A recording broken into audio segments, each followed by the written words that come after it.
me, 6'3", 300-pounder, by a nutbag who doesn't like our president. So he rips down one of my big, beautiful flags out here, and we literally were fighting in all 4 lanes of Okeechobee Boulevard. I got my damn flag back.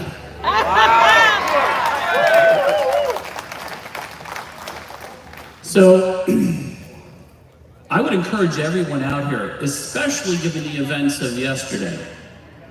Anybody can go out and do a rally. Anywhere, anytime, you're on the sidewalk, you're in the public space. You can go out there and support your candidate of choice, whether it's my good friend Michael Goer for sheriff, my other good friend Dan Francis for Congress, or anybody else. However, what I mentioned last night at the dinner was the fact that we need to have better situational awareness. You need to know what's going on around you. My friends in green at the Palm Beach County Sheriff's Office, who I work with, they know all about that because they've been trained for that. But us civilian type people, we need to educate ourselves as to what's happening in our sphere. Whether you're out doing rallies, you're on the sidewalk, whatever, people will throw things at you, they will curse at you. We're used to that, but you need to be careful. And one of the things I wanted to talk about is this is a little mini camera. At every rally we do, I always have this on here. Why? Because my personal safety and my team's personal safety is critically important to me because I love them and I care about them. Thank you. So this is maybe $50, $60. It has a 4-hour, oh, by the way, you're on TV right now. Hello, okay? Everybody, hello. Yep. So I do that to document anything if there's a problem. Now, yesterday at 2 o'clock, we were set up out there on Southern Boulevard, and we were wishing our president good luck and goodbye, because every time my team is out there, Justin, Matt, Heather, my crew is out there, every time the president comes or goes to the airport. We have not missed one time this entire year supporting our president. Not one. Right, Justin? Yeah. Right, Heather? Matt? Even if it's 11:40 at night, we don't care. Even if it's raining, we don't care. Yep. We are there to support President Trump. Why? Why? Because he is the best thing that has happened to this country in my lifetime, and I turned 65 this year. Oh, yeah. Yes. There is nothing that I won't do to make sure that everybody sees us out there. And I also mix in a little bit of my friend Michael Goer and a little bit of my friend Dan Francis. We got some more signs today. The MAGA movement is critically important to the heartbeat of our country. Everybody needs to understand that. If we don't get out there and vote, we need to get our friends to vote. We need to get on social media. We need to get out there and tell people, listen, this is what's got to go on, and you have to educate yourself to know who the opponent is. And you have to have America First candidates. Because if not, what are we doing? What are we doing? So we have to support America First candidates who are going to go out there, make sure that our president gets in there, and other things like the constitutional sheriff, somebody who's going to kick out Lois Frankel. It's critically important to know and understand who is running. Educate yourself with their background. There's skeletons in the closet. You need to educate yourself. You need to find these things out. So what I would challenge everyone in the room to do is start your own little rally. Find a spot you like and do it. Start with 1 or 2 people. Get a little mini camera. Start with a couple of people. Start your own rally. Start your own Viet MAGA rally somewhere, because it takes one step. You have to start somewhere. So you start with 1 person, then it's 2 people, then it's 5 people. Then yesterday we had 35 people. Okay? That's right. Well, we try to keep it small because we don't want to upset Secret Service. However, when the president comes back, I am telling you, there's going to be a big butt rally somewhere. Yep. Yeah. So everybody be aware of your situational awareness of who's around you. Sergeants over there, thank you for your service. We'll see you around the shop, K9 33, 333. So I want to challenge everybody for two things that I holler at President Trump every time he drives by. And it's keep fighting and never surrender. Keep fighting, never surrender. Keep fighting, never surrender. Keep fighting, never surrender. Keep fighting, never surrender. Trump 2024, God bless you. Thank you for being here. Thank you. Một lần nữa gửi lời cảm ơn đến ông đã vì những cống hiến của ông. Và đây là cô Nga Nguyễn, nhà Việt Nam ở Tampa, sẽ gửi một phần lưu niệm của ban tổ chức cho ông vì những gì ông đã đóng góp và sự tham dự của ông hôm nay. Thank you so much, Mr. Allenmaster. And as an appreciation, we would like to give you the plaque from Mrs. Nga Nguyen from Tampa, Vietnam House. Thank you once again so much. Cảm ơn cô. Hot không quý vị? Quá hot phải không? Để làm được một chương trình, chúng tôi đã liên kết với tất cả mọi người ở Quận Palm Beach. Và hôm qua có một cái hấp hình đối với Tổng thống Trump. Và một lát nữa sau chương trình, quý vị sẽ chạy caravan cho dọc cái đường biển của Malago và ra tới Quận Palm Beach. Quý vị sẽ gặp từng đoàn caravan họ sẽ đổ xe về đây để ủng hộ cho Tổng thống Trump và những lời cầu nguyện và mong được sự đóng góp của tất cả quý vị ngày hôm nay. Và tiếp theo Trang xin gửi đến một ứng cử viên của Thượng viện Hoa Kỳ năm 2022, đó là Peggy Hopper. Bà là một phụ nữ đạt được nhiều thành công, nhưng chính cam kết kiên định của bà với các giá trị bảo thủ và sự ủng hộ trung thành với cuộc tổng thống Donald J. Trump đã thu hút được sự chú ý đáng kể. Cuộc hành trình của bà đặc biệt bởi sự làm việc chăm chỉ, cống hiến cho sự thật và những giá trị gia đình bền chặt đã đưa bà đến với chính trường. Thông điệp của bà vẫn tiếp tục truyền cảm hứng cho những người khác thông qua chương trình radio của bà, đó là The Voice of the Freedom on the Radio, vào lúc 93:3 p.m. và có phạm vi phát sóng rộng rãi trên toàn quốc. Bà cũng có số lượng người theo dõi lớn trên các mạng xã hội và nền tảng này đã trở thành trung tâm của các cuộc thảo luận trong trường phái bảo thủ. Cả hai môi trường đều cung cấp các cơ hội cho bà để chia sẻ quan điểm với những nhiều khán giả trên toàn thế giới. Một số quan điểm bảo thủ đáng chú ý của bà bao gồm đấu tranh cho sự tự do, hiến pháp và quốc gia. Sự kiên trì và quyết tâm của bà là khi đối mặt với thử thách cùng với nguồn cảm hứng cho nhiều người.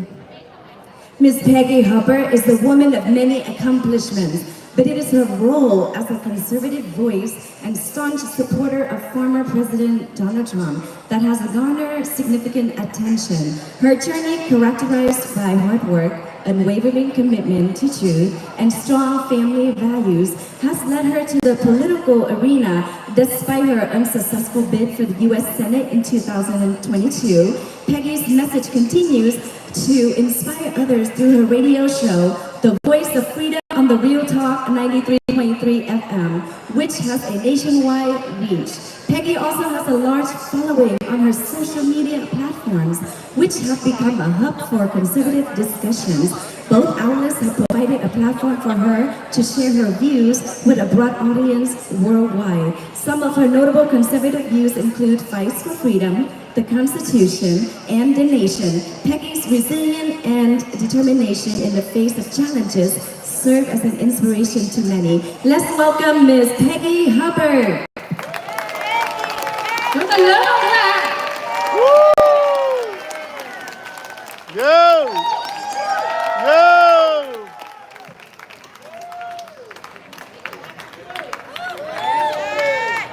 Let's go, Peggy! Come on! Yo! Oh, you want church up in here today? You want church up in here today? Okay, he wants church up in here today. Okay. Okay, here we go. Does everybody know the story about John Paul Jones? Famous, Revolutionary War captain of a naval ship. British were bombarding the ships. America was on the ropes.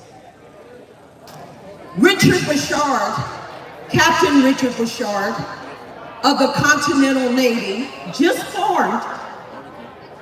He said, we must abandon this fight. We must give up this fight. We must surrender. We are outnumbered. We are outfired. And it is time for us to call it quits.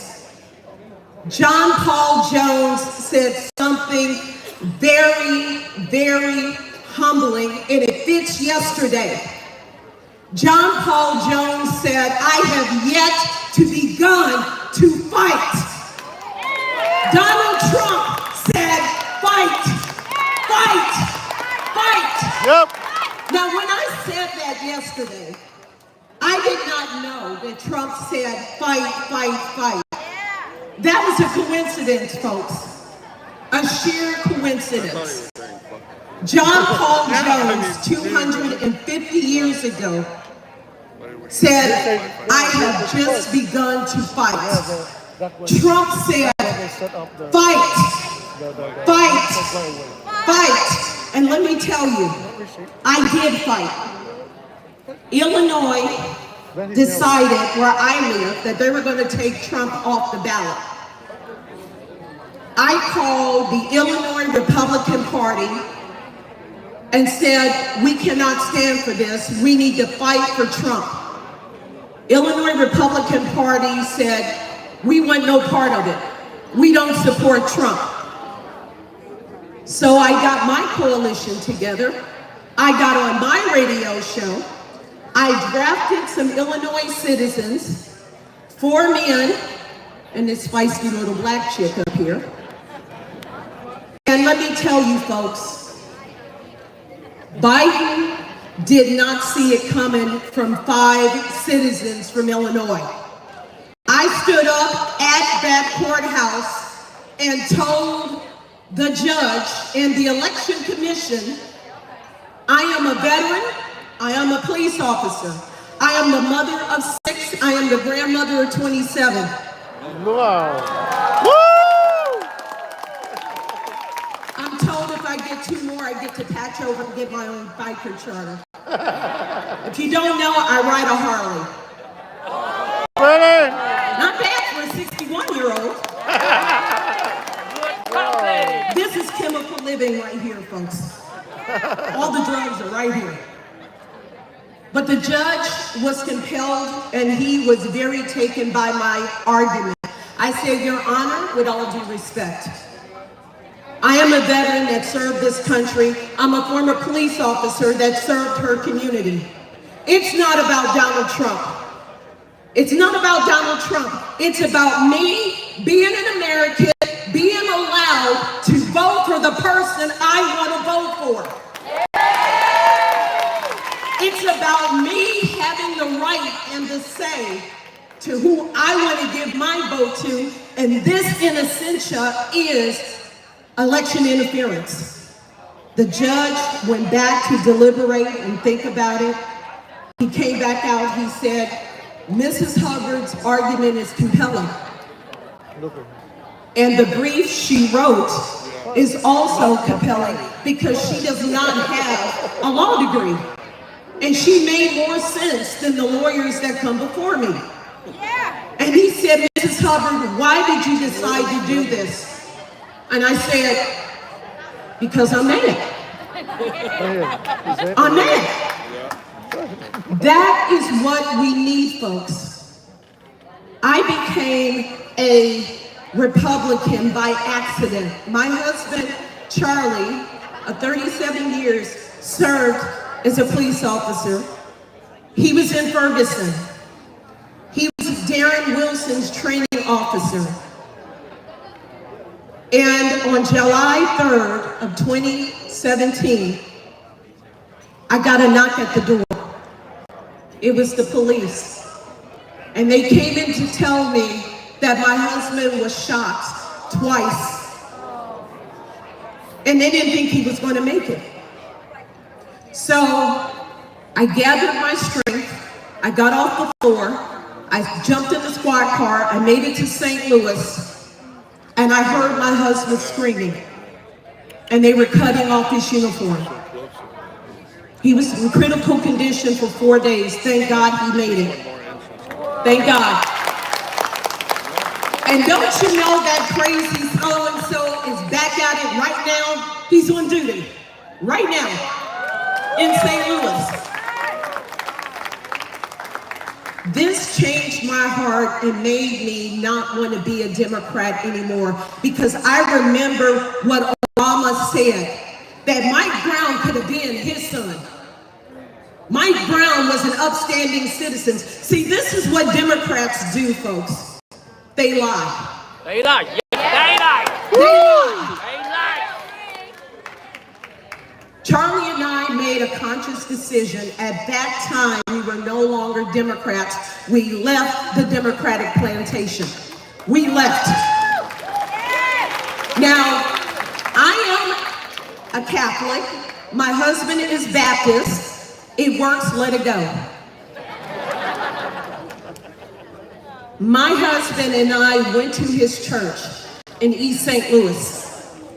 And when they found out that Charlie and I were no longer Democrats, no longer on the plantation, the pastor called my husband down out of the pulpit. They called me up from the congregation and they told us to get out. Whoa. They kicked us out of the church. And I thought to myself, and I turned around on my heels, and I said, if you are concerned about my political beliefs and aspirations and not my soul, this is a cult. And we walked out. Yeah. We walked out. Walk out. And that's when it hit me, and I saw Donald Trump come down off that escalator. I knew I had to fight. I knew I had to stand up and let other minorities know. You can lose your family. I did. You can lose your friends. I did. You can lose your church. We did. But we stand on the right side of what God has for us. We stand on the right side. And when they try to tell you, and me being a black conservative, you know how hard that is in the hood? Ain't easy. But with this last influx of illegals, they asked for the Republicans of Illinois to please come up and talk to the black community. They had this whole thing set up just like this. Do you know how many speakers showed up? One. Whoa. Me. But before I left that space, we converted 1,000 black voters from the Democratic Party from Chicago. No! We took 90 Latinos from the city of Chicago. And my message is, it is time to fight, folks. They're coming into the church, folks. They're coming into our schools, folks. They're coming into our jobs. They're coming for us. And the only person that is standing between us and them is Donald John Trump. Woo!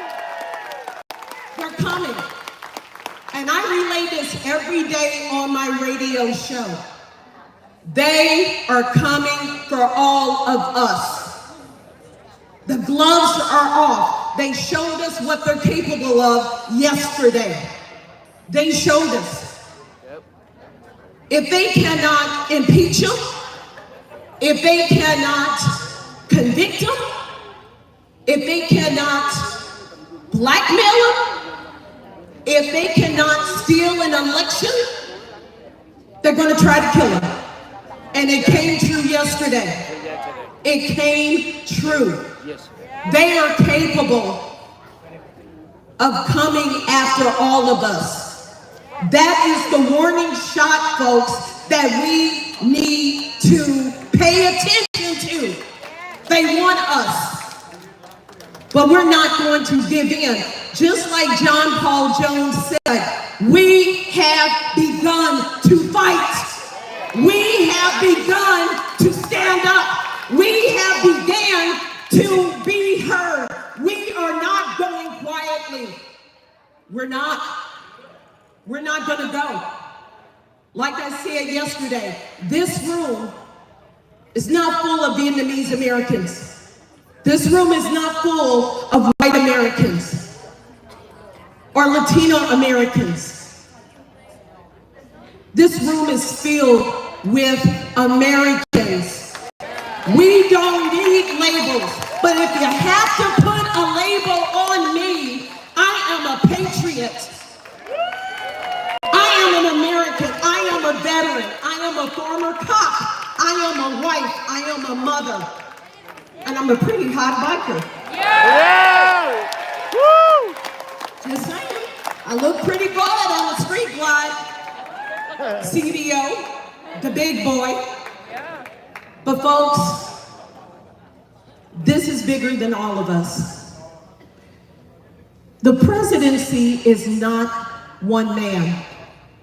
The White House is not one house. This is our country. We've earned the right to be here. We've earned the right to stand up and say who we support and who we're gonna back, and we don't give a damn who doesn't like it. We're here to stay. They can try to take out Trump, but you know what? There's over 300+ million of us that says, bring it. Bring it. Bring it on. Bring it on. You saw January 6th, that was the B team. You haven't met the A team. Folks, I love you, and I am so honored to be here with you today. And I am never going to stop fighting. I am never going to stop speaking. I'm never going to stop standing up. I'm going to stand up for law enforcement. I'm going to stand up for our veterans. I'm going to stand up for each and every one of you that don't have a voice. I will be your voice. You can call into that radio station as many times as you want. You have a microphone with me. Yes, they cheated me out of being a United States Senator. But the sad thing about it, they gave me a microphone. I'm worldwide, baby. I love you. I am so appreciative of you. We're going to take back this country. We're going to reset the tone of what it is to be an American. And we're going to show the world that in time of crisis, like we saw yesterday, we are going to stand together. Divided, we fall. Like Ronald Reagan said, and he said this, and I always remember what he said. He said, if we forget that we are one nation under God, then we will be one nation gone under. Good night, God bless. I love you, and let's take back our country. Yes, we love you, Peggy. Thank you so much. And we would like to invite Mr. Kyung to come up and give her the flag of appreciation. Thank you for fighting, and we are fighting with you. Đây là chị Tuyết Dung đến từ ban hợp trà của hội lãnh đạo dành lại cái huy chương và cũng như là phần quà gửi cho cô. Thank you so much for you do everything. Fight! Fight! We are ready to present our next speaker. Mr. Van Tran is a distinguished figure in the realms of law and politics. He has held various leadership roles, including serving as a California State Assemblyman, a Garden Grove City Councilman, and the Vice President and Director of the Orange County Water District. His career has been marked by numerous accolades, recognizing his civic leadership, community service, and contribution to international trade and investment policies. He became the first Vietnamese American to serve in the state legislature in the United States. This groundbreaking milestone not only garnered him widespread national and international media coverage, but also paved the way for other Vietnamese Americans in politics. Van Tran was once the highest-ranking Vietnamese American elected official in the nation. He has received numerous awards for his civic leadership and contributions.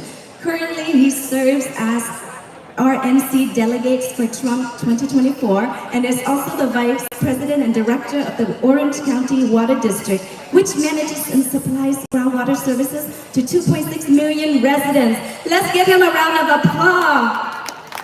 Nói đến luật sư Trần Thái Văn như một nhân vật nổi tiếng trong lĩnh vực pháp luật và chính trị, ông đã giữ nhiều vai trò lãnh đạo khác nhau, bao gồm cả chức vụ dân biểu tiểu bang California, phó thị trưởng Binhvo và hiện là phó chủ tịch kiêm giám đốc đơn vị nước tại quận Cam, nơi quản lý và cung cấp dịch vụ cho nước và khoảng 2 triệu cư dân. Ông đã trở thành một người Mỹ gốc Việt đầu tiên phục vụ cho bất kỳ cơ quan luật pháp cấp tiểu bang nào tại Hoa Kỳ. Sự kiện đặc biệt này không chỉ giúp cho ông được truyền thông trong nước và quốc tế, đưa tin rộng rãi và mở đường cho những người Mỹ gốc Việt khác tham gia chính trường của chính trị Mỹ. Luật sư Trần Thái Văn đã nhận được giải thưởng các vai trò lãnh đạo, các đóng góp của mình. Hiện tại, ông là đại biểu của Đảng Cộng Hòa, ủng hộ cho Tổng thống Donald J. Trump năm 2024 và sẽ có mặt tại đại hội Đảng Cộng Hòa để bỏ phiếu cho Tổng thống Trump. Một lần nữa, niềm tự hào của dân tộc, một người luật sư khả ái và trân trọng Trần Thái Văn. Well, thank you so much for the beautiful introduction. I'm not sure I deserve it. Good afternoon, Patriots. Good afternoon. You know, we're talking a lot about fighting, with all due respect to my priest here. We're not fighting or committing violence like what we saw yesterday on TV. But we are, of course, speaking up for freedom, for bringing back what America is all about, and that is our greatness, our independence, and the opportunity, of course, to be the best that you can be, and that's what we are. I want to take this opportunity to thank all of you as fellow patriots and Americans to be here, to fight, and to also speak up for what is worth everything that what this country is all about, and to also support our president, President Donald Trump. Don't you agree with that? Yes.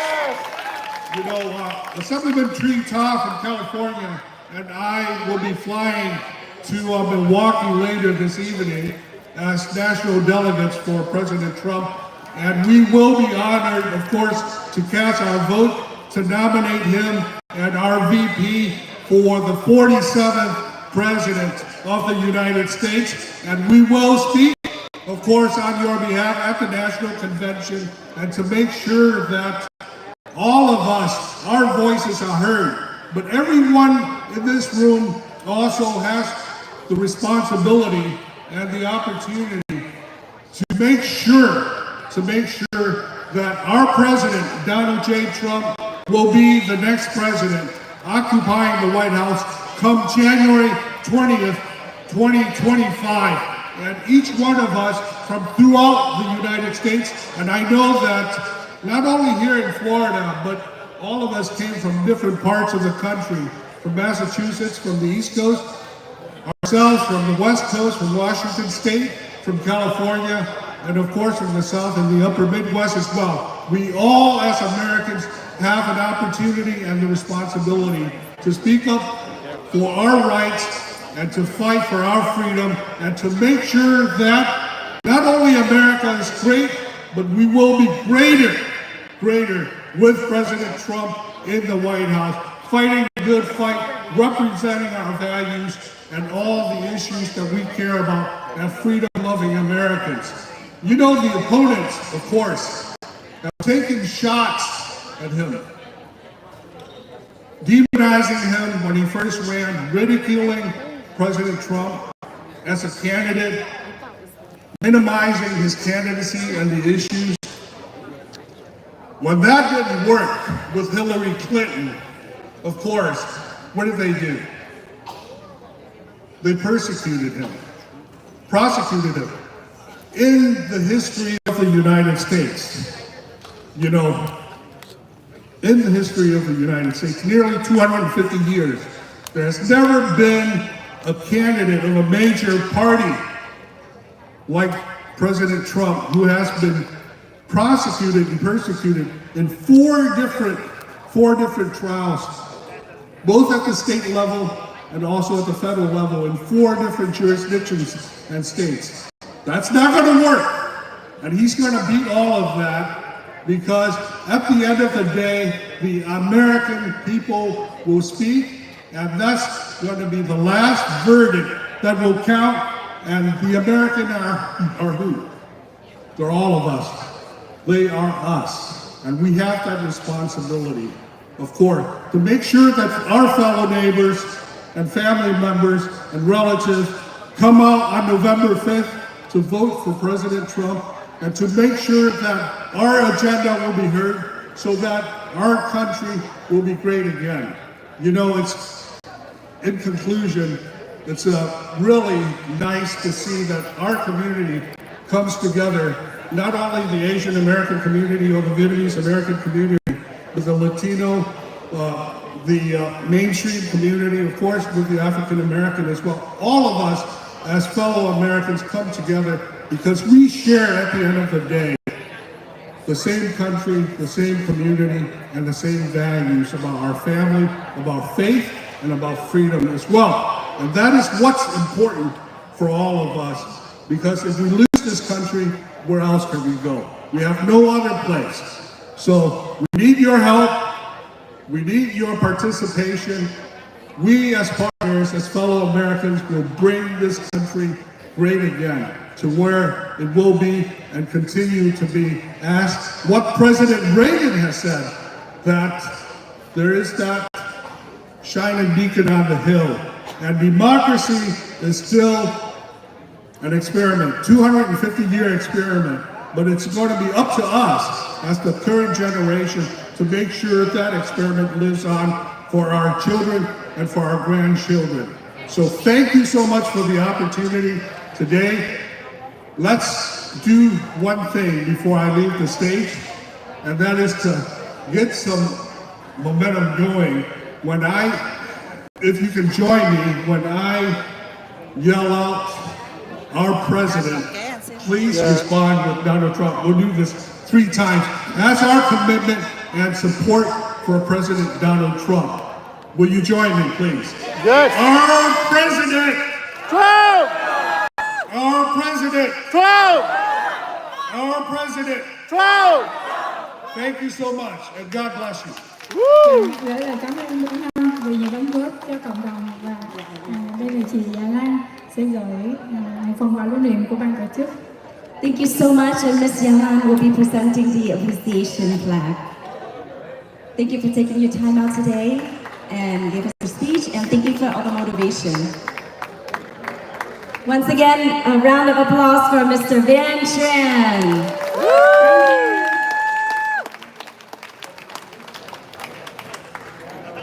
Tiếp tục chương trình, Trang xin gửi đến quý vị một người rất là đặc biệt. Quý vị, an ninh của chúng ta hôm nay và ngày hôm qua đã được sự ủng hộ của một cảnh sát trưởng của quận Palm Beach là ông Goer. Goer là một ứng cử viên của Đảng Cộng Hòa cho chức vụ cảnh sát trưởng quận Palm Beach ở Florida. Hành trình của ông với văn phòng cảnh sát trưởng ở quận Palm Beach từ từng điều tra đến những vụ ma túy, kiểm soát cộng đồng, phản ánh cam kết của ông trong xây dựng cộng đồng và giúp đỡ những người gặp khó khăn. Cách tiếp cận này ưu tiên phục vụ cộng đồng hơn là bắt giữ, giam cầm đã mang lại cho ông danh tiếng được tôn trọng và ngưỡng mộ. Sự tham gia tích cực của ông trong các tổ chức từ thiện và cộng đồng cùng nhiều giải thưởng danh giá thể hiện sự cống hiến cho ông trong các dịch vụ lợi ích của cộng đồng.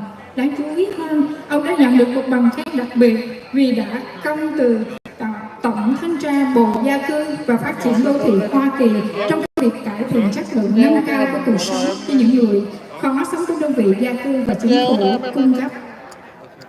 And finally, we have this person who was in charge and responsible for all the securities we had yesterday gala and today. We want to welcome Mr. Michael Goer, a Republican candidate for Palm Beach County Sheriff in Florida, is a distinguished law enforcement officer with a unique and innovative approach. His journey with the Palm Beach County Sheriff's Office from patrol for narcotics and community policing reflects his commitment to community building and helping those in need. This approach, prioritizing community service over arrest, has earned him a reputation of respect and admiration. His active involvement in philanthropic and community organizations and numerous prestigious awards demonstrate his dedication to public service. Notably, he received a special citation for meritorious service from the Inspector General for the U.S. Department of Housing and Urban Development for his work in improving the quality of life for those in public housing. He was also an adjunct professor and guest lecturer, sharing his expertise on community and problem-solving based policing, ethics, and integrity. Let's welcome Mr. Michael Goer.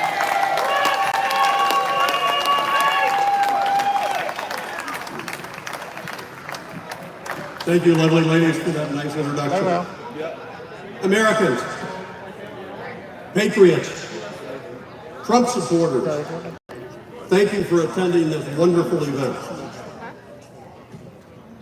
To my brothers and sisters from Vietnam, we are so privileged that you have joined our nation and have dedicated yourselves to keeping our freedoms going so it doesn't return to a communist state like Vietnam, or so many others where they have got their foothold in and taken away your freedoms. You're right, I was a police officer. I served 50 years, a little over. I went up from the bottom all the way up to the top. I have protected 7 presidents in those 50 years. Starting with Jimmy Carter and Donald Trump, the Bushes, Obama, and several that were candidates for president and never quite made it. You know, it's a tremendous task to be able to do that. You have to be so aware. We work with the Secret Service. We have teams of people who are specially trained. I myself went to Secret Service school in Washington, D.C. and was trained. It's implorable, absolutely disgusting what happened yesterday. It never should have happened. Somebody failed. Somebody failed. You know, I want to talk to you today about what's going on in society today. You've heard the word woke. And that's what the left has forced on us. They forced it every day. They moved it into our colleges. They moved it into our high schools. They moved it into our middle schools and even into our elementary schools. And in some places, they moved it into our churches. We cannot afford to let that happen, folks. I want to tell you, we cannot do it individually ourselves. What does our Constitution say? We the people. We the people. Together, we can make a difference. Remember that. We the people. Yes. You know, just last week on our Independence Day in the city of Chicago, 109 people were shot, 19 of them fatally. It's a pattern of behavior that has permeated every one of our communities across this great nation. It doesn't have to be. We, the people, can stop that. What we find when we examine the people who have committed these crimes, what are we finding? We are finding that they have been arrested multiple times, that the system has let them off, that the liberal judges that have been put in place let them right back out on the street. That's insane, folks. That is insane. Because when they get back out, they commit more crimes. We, the police, We don't catch them every time they commit something wrong. They'll commit 15, 20 other crimes before we usually can catch them.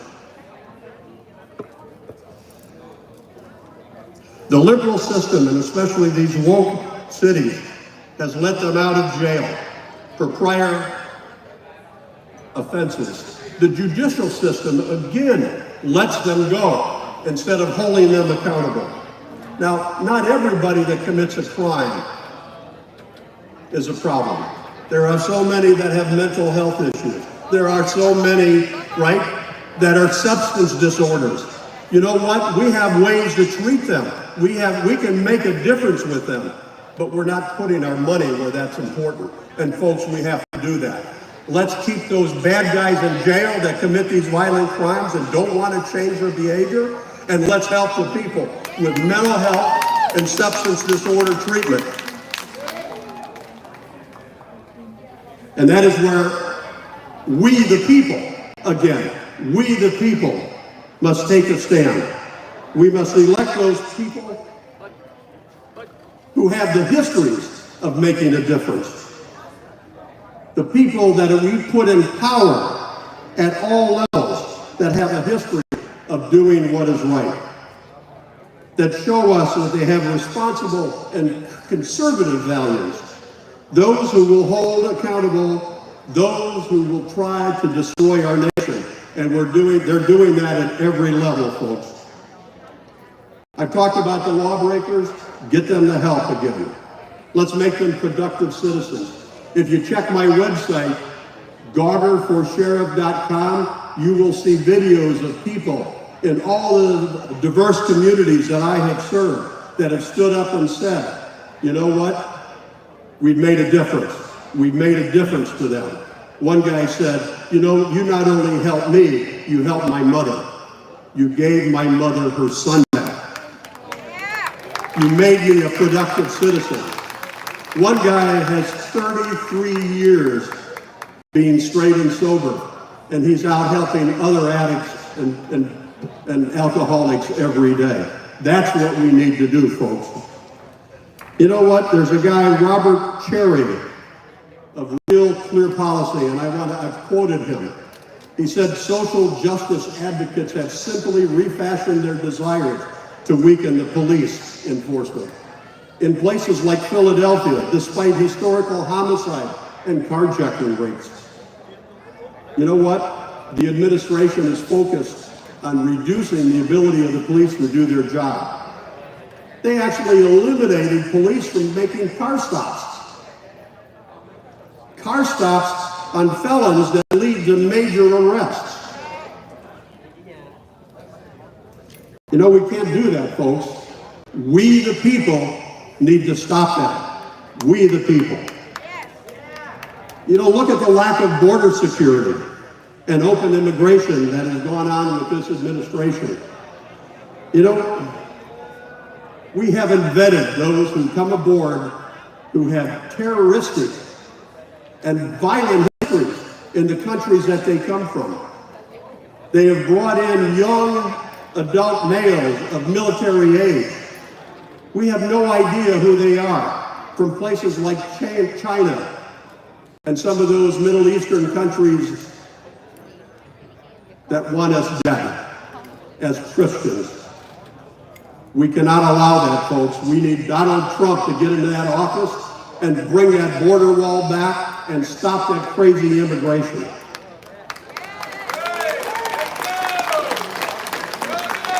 Patriots, one more time, it is up to us, we the people, to take a stand and elect those who have histories, again, who will make America great again. Put your support and dollars behind them, and they will put their histories to work and make a difference for our nation. God bless you and this great nation.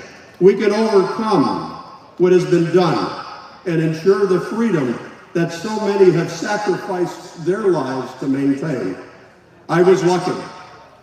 I made it through 50 years and through the military service. In the words of Donald Trump, keep pushing ahead.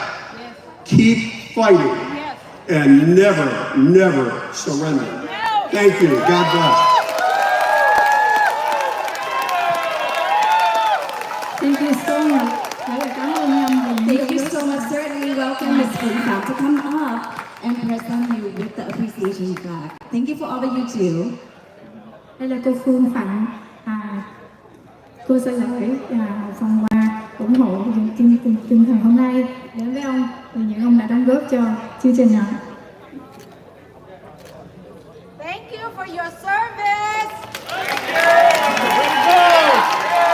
Once again, thank you so much, Mr. Michael Goer. Good luck with all of your runnings in the future. Thank you so much. Từ đầu chương trình chúng con có vài cái sơ suất về thời gian, mong rằng là quý vị và cô chú đến dự ngày hôm nay thông cảm cho cái thời gian của chúng con. Chúng con cầm chương trình và chúng con cũng muốn cho tất cả mọi người đến tham dự và được nói chuyện và cũng như đóng góp và tất cả những gì cô chú đã cố gắng trong thời gian tập cho chương trình. Và một lần nữa con gửi lời xin lỗi với tất cả các thời gian của quý vị đã chờ đợi lâu và mong được sự thông cảm và che chở của quý vị cho chương trình của chúng con được lưu loát. Một lần nữa xin gửi lời xin lỗi. And once again, we want to apologize for the delay of the programs. As you know, with any program, there's going to be some mishaps, but we are trying our best to keep the program running, and we thank you for your understanding. And without wasting any more time, we would like to introduce our keynote speaker for today. Và một người rất là đặc biệt ngày hôm nay tụi con đã mời đến đây để ủng hộ cho tinh thần của người Việt trong việc MAGA, đó là cô Kim Iverson, một nhân vật trong giới truyền thông đầy kinh nghiệm và được kính trọng, nổi tiếng với phong cách thẳng thắn và trung thực và diễn tả dễ hiểu. Cô cũng là một nhà bình luận chính trị độc lập của Mỹ, tích cực tham gia các tổ chức cơ sở và các vận động của chính sách khác nhau.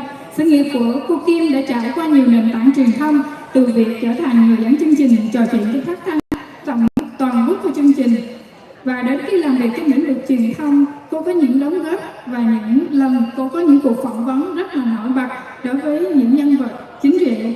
Và bên cạnh đó, cô là người đóng góp cho những chương trình trong News số 12 của thành phố New York. Và những năm 2019, cô đã có một bước nhảy vọt táo bạo, rời bỏ sự nghiệp phát thanh để ra mắt chương trình YouTuber của riêng mình, The Kim Iverson Show. Và một năm 2021, cô tham gia đồng dẫn chương trình cho The Hill Stream. Và những thành tựu của cô bao gồm được vinh danh trong số 30 người được đoạt giải và cho những sự liêm chính, không thỏa hiệp và báo chí và thuộc lại thuộc các nhóm quyền truyền thông thiên tả. Và bên cạnh đó, cô cũng là một người Mỹ gốc Việt quý vị. Kim Iverson, a seasoned and respected broadcaster, is known for her direct, honest, and relatable style. She is an independent American political commentator actively involved in various grassroots organizations and advocacy work. Kim's career has traversed multiple media platforms, from being a nationally syndicated radio talk show host with her show Your Time with Kim Iverson, to working on television as a DJ for Comcast Concert TV and as a freelancer for Cablevision's News 12 in New York City in 2019. She took a daring leap, leaving her radio career to launch her own YouTube show, The Kim Iverson Show, and in 2021, she ventured into guest co-hosting on The Hills Rising. Kim Iverson's journey, marked by her courage and adaptability in the ever-evolving media landscape, is a testament to her political and resilience. And also, Kim Iverson is a Vietnamese American, dear friends and family. So let's welcome Kim Iverson. Thank you so much. It is such an honor to be here. It is such an honor to be asked to speak in front of you. Before I get to the speech that I've planned, I do want to take a bit of a time to explain to you about, sorry, there is a bit of an echo here, but I'm going to try to deal with it. I want to tell you about why I'm here, who I am, and a bit of a personal story. I'm not MAGA. I have never voted for Donald Trump. In fact, in 2016, when he won, I cried. And it wasn't tears of joy. I was upset that Donald Trump won in 2016. Now, I come from California. I live in Los Angeles. My mother and my grandmother, my mom and I, live in Westminster, which is a very Republican area. My mom's side of the family has always been Republican. They're big Trump supporters.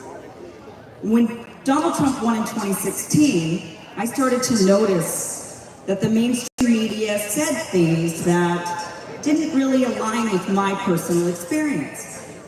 They said all Trump supporters were white, that they were racist, that they didn't understand refugees or immigrants. And I sat there and I thought, well, in my family, my white side, my Danish, Irish, American white family from Idaho are Democrats. And my Vietnamese refugee family living in blue state California are Republicans and big supporters of Donald Trump. So already I was starting to realize the mainstream media was lying to me. I knew from my personal experience they were lying to me. And I'm very ashamed to say that I was so, at that point in my career, I hadn't started into my independent broadcasting for news. I was a radio talk show host at that time, and I didn't talk politics. So I think there could be some excuse there. For those of us that, we're living our lives, there's many people out there living their lives, they're not paying attention to politics, they're just reading the headlines, they're gobbling up what the mainstream media tells them, and that's all they have. And I was one of those people. But it was after 2016, when the narrative wasn't aligning, that I just thought, wait a minute, what are they saying? And then I'm the type of person, they would say, Trump said this, Trump said that. And I would go and I would watch the video of where Trump said this thing. And of course, I'm not the type to just watch the clip. I want to find the whole thing. And I would find the whole thing. And what did I find? They lied to me. He didn't say the thing they said he said. The racist comment. They took it out of context. And they kept doing this over and over again. But at that time, I was still in the mainstream media brainwashed vacuum. And I'm ashamed to say that Thanksgiving that year, in 2016, right after Trump had won, I had run my own mother out of my house for voting for Trump, for being a Trump supporter. She wore a MAGA hat, and I just was so upset that she voted for Trump. Time has gone on, and as I especially launched my independent media and into politics in 2019, I started to see more and more and more of how the mainstream media was just a bunch of liars, which is really why I ended up starting my own channel, and when I did, I was really nervous. I thought, oh my gosh, my views are now so different than anything I'm seeing on mainstream media. I don't know how I'm going to be received. I don't think I'm left. I don't think I'm right. I don't know what I am. I was very confused. But I also just thought, but nobody's saying the things I'm saying, and maybe if I say these things, people will listen and say, yeah, I agree, maybe, or maybe they'll just think I'm crazy and run me out.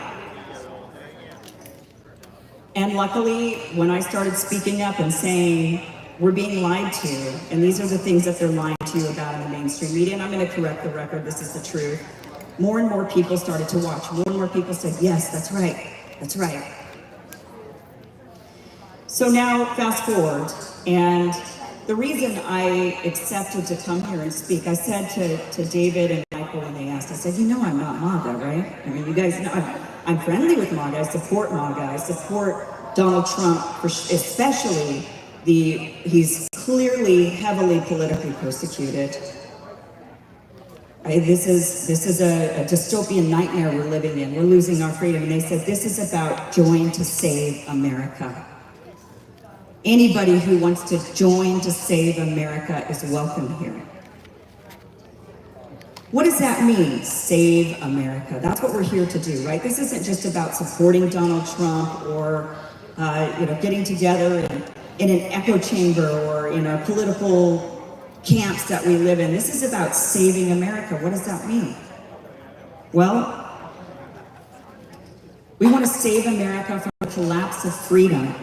We want to save America from the type of event that happened yesterday.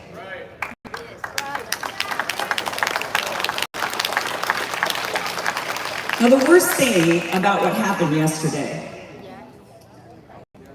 besides people being shot and killed, which is absolutely horrific, and we feel enormous sympathy for those who've been injured, those who were killed, and Donald Trump, who was injured. And we're still trying to figure out exactly what happened there. I've seen pictures of a potential bullet to the chest, but he was wearing a bulletproof vest. I don't know if that's, still have to fact check it, but seeing these, we're getting a lot of information right now.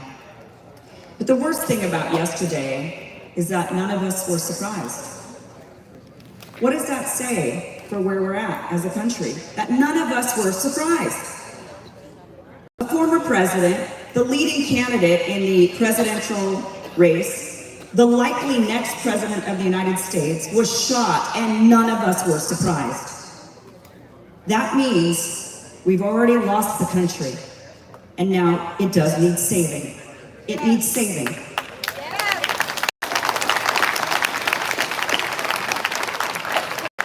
We're no longer a people in control of the government is in control of us.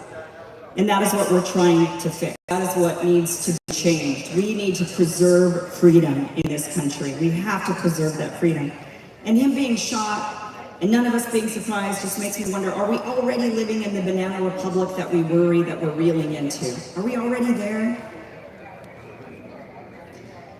Now there's, again, a lot of questions about what exactly happened yesterday. Who the shooter, what his motivations were. Was he just a fringe radical that, wasn't a part of any group? Was there a greater conspiracy there? We're still getting all that information. There's a lot of questions. What happened with Secret Service? They had a clear eye on the guy. There were people pointing to the roof saying the guy was right there. He had a gun. And yet Secret Service allowed that many shots, the president to get hit, people to be killed before they took out the guy. I mean, there's a lot of questions. I get it, there are a lot of questions.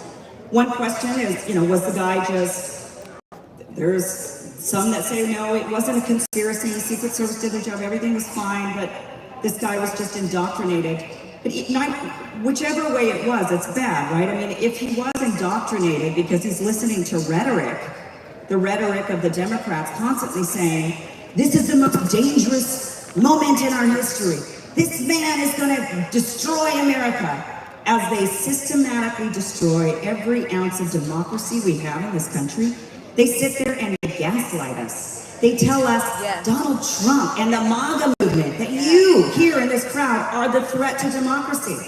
That's what they're telling all of us.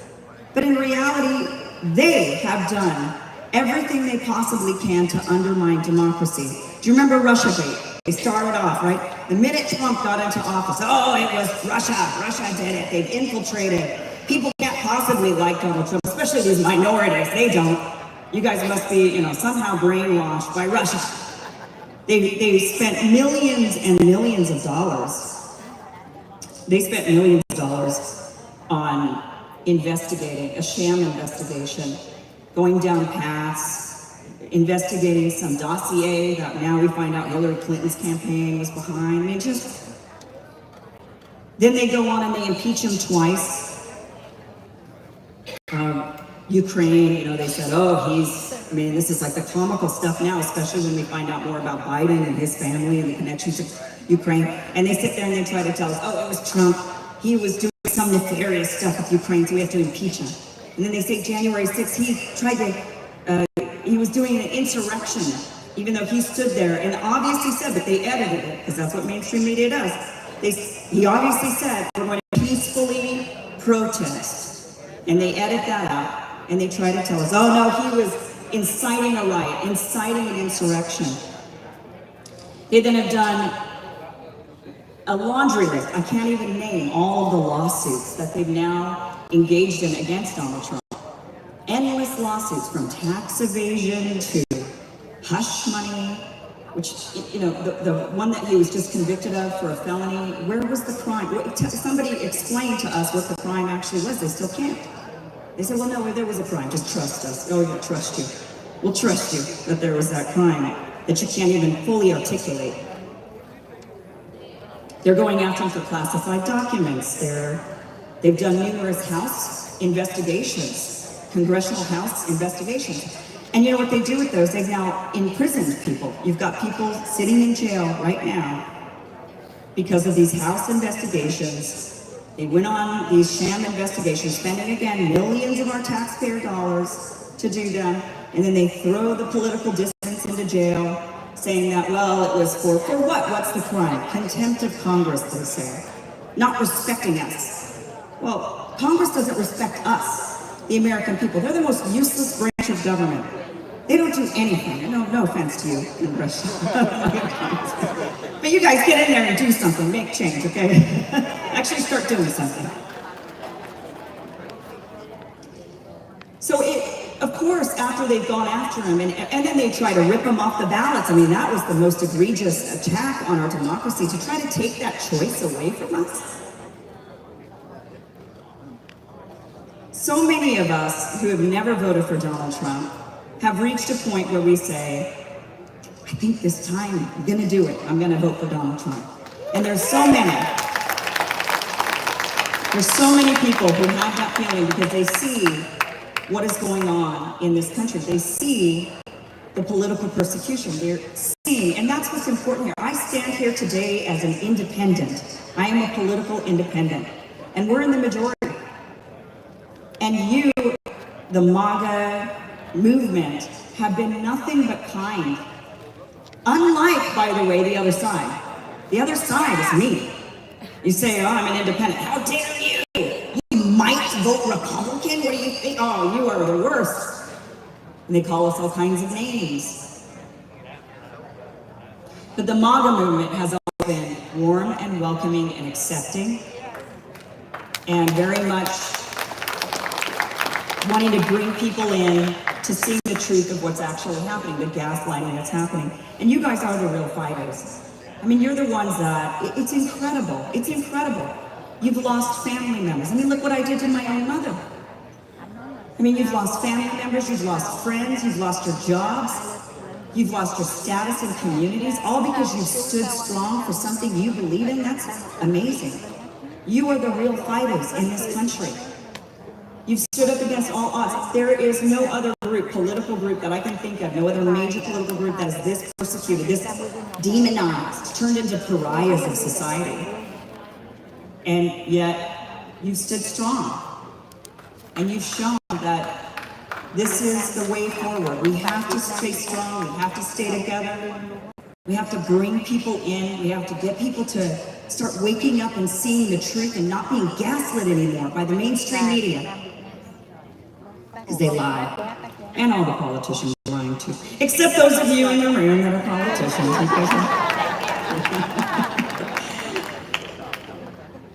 So of course, we leap then when we see Donald Trump standing on stage yesterday and getting shot. Why wouldn't we think that there was something sinister behind that? Why wouldn't we think it was more than just some, radical fringe person? Why wouldn't we start to ask those questions? They've done every single thing they can to get rid of the guy. This was literally the last thing. This was it. They couldn't do anything else. They tried impeaching him. They tried all the legal lawsuits. They made him a felony, and then they tried that in mainstream media. Felony, Donald Trump. Felony, felon. He's a felon. They kept saying that. And guess what? Nobody cared. Because we see through it, right? We already know. So then they thought, well, what's the next step? What's the last thing to do is to take the guy out. And that is why so many of us wonder and question, and I think it's a fair question to ask. We, of course, are still getting a lot more information, but either way, whether it was something along those lines that would be just the next step, logical step in everything they've tried to do, or if it was just this guy that was radicalized and angry or whatever, where did the rhetoric come from? You know, we just had Biden, 5 days ago or something? He said, it's time to put Trump in the crosshairs. Did you hear about this comment he made? He said, it's time to put Trump in the crosshairs. Could you imagine if Donald Trump had said that about Joe Biden? I mean, the mainstream media would have had a field day with it. Oh, he called for the assassination of his political opponent. But we didn't hear a word about it. Nothing was said in the mainstream media, and then here's Trump getting shot. Was it the rhetoric? Was it the demonization of if he comes into power, that's the end of the country? Or was it something more sinister, another plot to try to get rid of them after everything they've tried to do?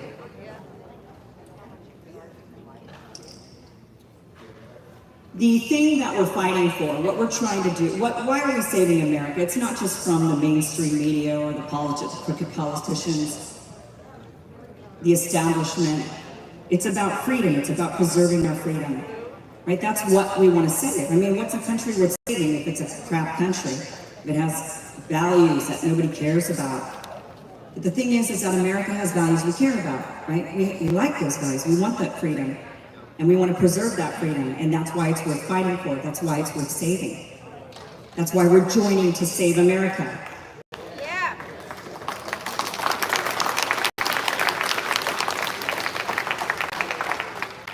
Freedom is our shared value. Freedom is the backbone of American culture. It is the shared value we all hold, no matter where we come from.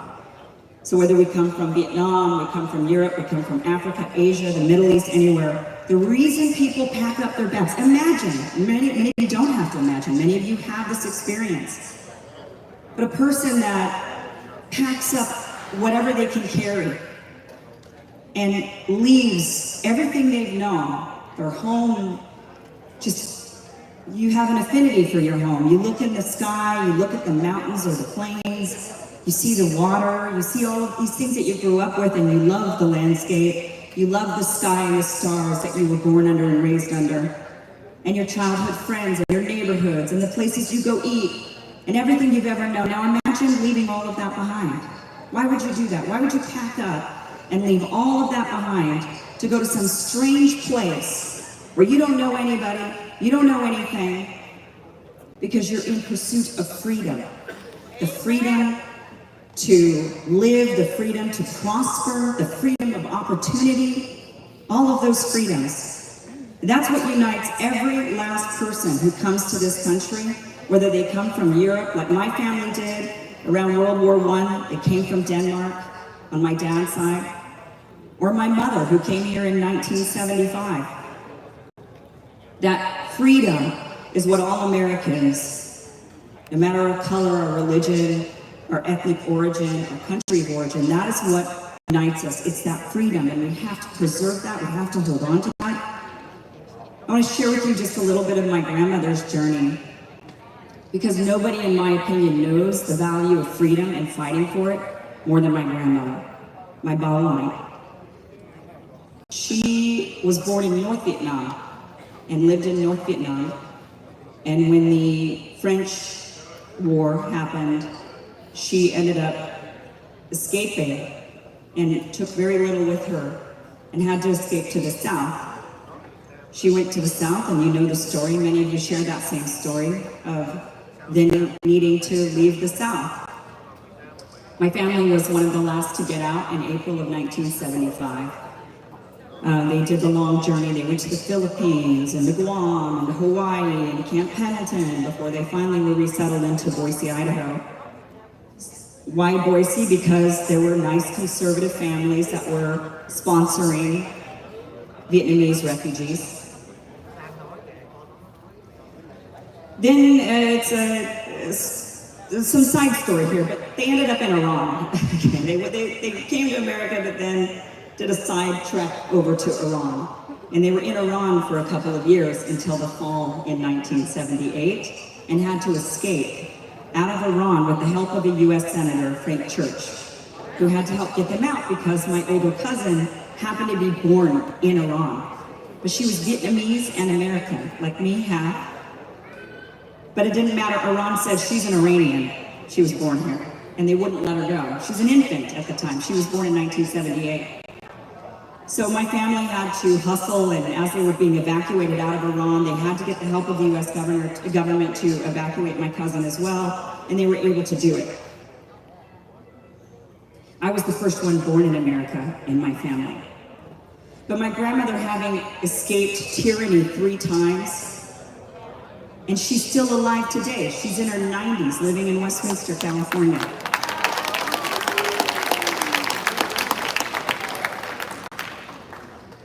And so I was always taught as a kid, you just never know.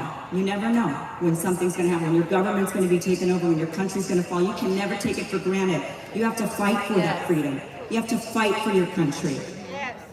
You can't ever get lazy or relaxed. And I think a lot of Americans that were born here many generations, they don't know, they don't understand that, they don't have that intimate experience of needing to flee. They take it for granted, they don't understand. But we understand, and many people are starting to understand, because they're starting to wake up to the fact that their freedom is at risk and that they have to fight for it if they want to preserve it. You can't take it for granted. You cannot take it for granted.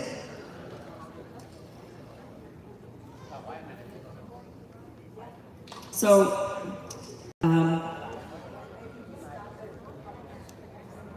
what can we do? Well, knowing is the first step. Many of you do know, so that's always really great. Understanding who's doing it and why. Understanding also that one thing I've learned while they've done this lying to us and gaslighting is that they also, you might not know this as much, but they do it to the Democrats. They do it to the left too. They don't just do it to the right, they do it to them. I mean, look what they're doing in their Democratic election right now. They're trying to get, the powers that be are getting rid of Joe Biden. And then they're going to put in, the elites are going to get together and they're going to decide who's going to be the Democratic candidate. They're not letting the people decide because they have no respect. They have total disdain for the people. They don't trust them. They think they're going to elect somebody like Donald Trump on the Democratic side. They're afraid of that because it will happen. That is exactly what is about to happen on that side. They're starting to realize and wake up and get fed up. So we have to know that there is this group of people who love the power, they want to maintain that power, and they're trying to divide us. And I stand here as an independent in front of you today to say we have to unite, we have to stay together, we have to open our arms to anybody and everybody, even if they're the gaslit person chasing you out on Thanksgiving Day. Remember that they can change, their mind can change. They can one day stand here in front of you embracing this entire movement, saying this is the group of fighters, this is the movement. So we got to unite together, we got to get involved, we have to vote. And we have to not fall prey to the divisions that they sow. We have to keep our eyes laser focused on the real enemy. So thank you so much for being here, and thank you for listening and accepting me and loving me, and I love you.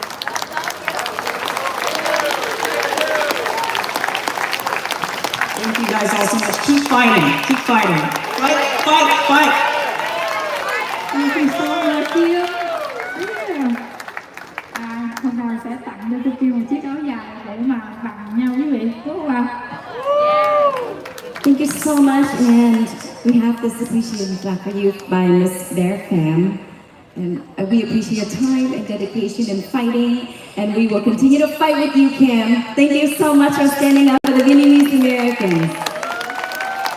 Chị bé còn họ đến từ Texas thấy, cô đến từ Texas, Orlando, Anhoka, Orlando. Xin chào ạ. Xin cảm ơn cô và thank you, Kim. Thank you so much, Kim.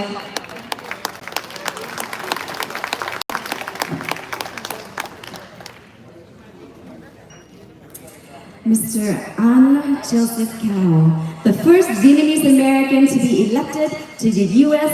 Congress, represent the 2nd Congressional District of Louisiana. His personal journey, born in Vietnam and fleeing the country during the fall of Saigon in 1975, is a testament to his resilience and unwavering commitment to this community. Cao's unique position as the first Vietnamese American Congress underscores his ability to represent diverse communities and their interests. Niềm tự hào của dân tộc chưa bao giờ là kết thúc với người Việt tại hải ngoại. Một lần nữa, chúng tôi xin giới thiệu ông Cao An Ánh là cựu giám biểu liên bang, người Mỹ gốc Việt đầu tiên được bầu vào Quốc hội Hoa Kỳ, đại diện cho khu vực Quốc hội thứ 2 của Louisiana. Hành trình của ông sinh ra ở Việt Nam và ông đã trốn khỏi đất nước Sài Gòn khi Việt Nam bị thất thủ năm 1975 để đi tìm một tự do, đi tìm những minh chứng sự kiên cường và cam kết kiên định của ông đối với cộng đồng. Vị trí đặc biệt của cựu danh biểu Cao An Ánh với tư cách là người Mỹ gốc Việt đầu tiên tại Quốc hội nhấn mạnh đa dạng và lợi ích của họ. Một lần nữa, xin giới thiệu quý vị ông đại biểu Cao Quang Ánh. Mr. An Cao, welcome and thank you. You know, it's ironic that I'm speaking right after Kim, because she basically said that I was a member of the most useless branch of government.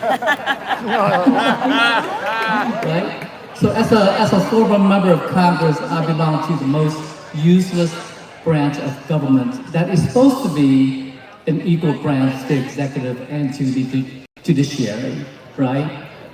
Not only that, but as a politician, I'm also a liar. So what am I here to, what do I want to talk to you about? And here again, I'm just gonna, just line up our event here a little bit by basically sharing with you, I guess, what are the values that we as Republicans hold? What do we stand for when we say that we are Republican? And as a Vietnamese American, sharing the same legacy and the same heritage as many of the people here, we come from a background where we are very fiscally conservative. We spend within our means. We don't overspend. We value family. We value our faith. We value that our children grow up to be moral, compassionate individuals. We value the idea of generosity. We value the idea of equality. That is, to me, that is what Republicanism is all about. It was a Republican president who brought an end to slavery in the United States in the name of Abraham Lincoln.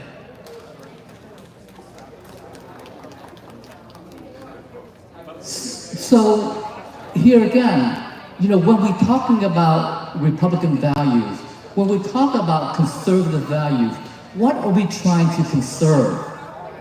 We are trying to conserve the family. We are trying to conserve faith. We are trying to conserve what it means to be America, what it means to be American. And having come from nothing, I was an orphan coming to the United States with nothing on my back but the clothes on my back. And then to become the first Vietnamese American congressman. That is America. That is what America is all about. The equal opportunity, the equality that this country embodies. And I believe that between Biden and between Donald Trump, who can better preserve what it means to be Republican would be Donald Trump. We live in an environment in which a convicted murderer has more rights than an unborn child. There's something wrong with that. We live in a country in which our faith discourse has been taken out of the conversation when we pledge an allegiance to a country, one nation under God. There is something wrong with that. But we have the means to make things right, and that is American democracy, the best in the world. You might criticize Congress for being incompetent. You might criticize Congress for being the least important, right, of the branches of government. But being up there, I can tell you that in order for you to make change, you have to be there to make change. In order for you to bring about a better America, you have to be willing to go and vote for a better America. So, I know that you're all very, very tired. You've been here for all morning already.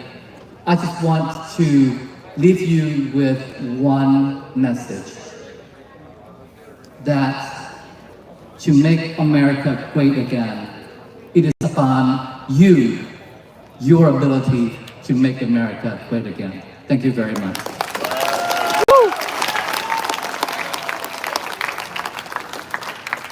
Thank you so much, Mr. Ankao. We appreciate your coming here today and taking the time out. And I know you have a flight to catch, so we don't want to waste any more time. And we have Miss Elizabeth Wang here representing the Flag of Appreciation, and we wish you safe travel home. And once again, thank you so much for being here. Một lần nữa tên đại diện cho ban tổ chức gửi lời cảm ơn đến anh vì sự đóng góp và những gì anh đã làm cho cộng đồng, và mong rằng Louisiana một lần nữa sẽ có một ứng cử viên tuyệt vời và Fight for America. Cảm ơn cô. Quý vị, âm nhạc luôn là một niềm cảm hứng, lời ca tiếng hát để có một chút tinh thần giải trí cho quý vị. Đó là sự đóng góp của những anh chị đã từ xa đến đây. Chúng ta có ban nhạc của Orlando. Quý vị cũng đã thấy là mấy chị mặc áo dài rất là đẹp. Và sau đây là sự trình diễn của ban hợp ca Orlando với bài hát Đường về quê hương, tác giả Lam Phương. Xin trân trọng kính mời ạ. And for now, we would like to invite the Orlando Choirs to perform a song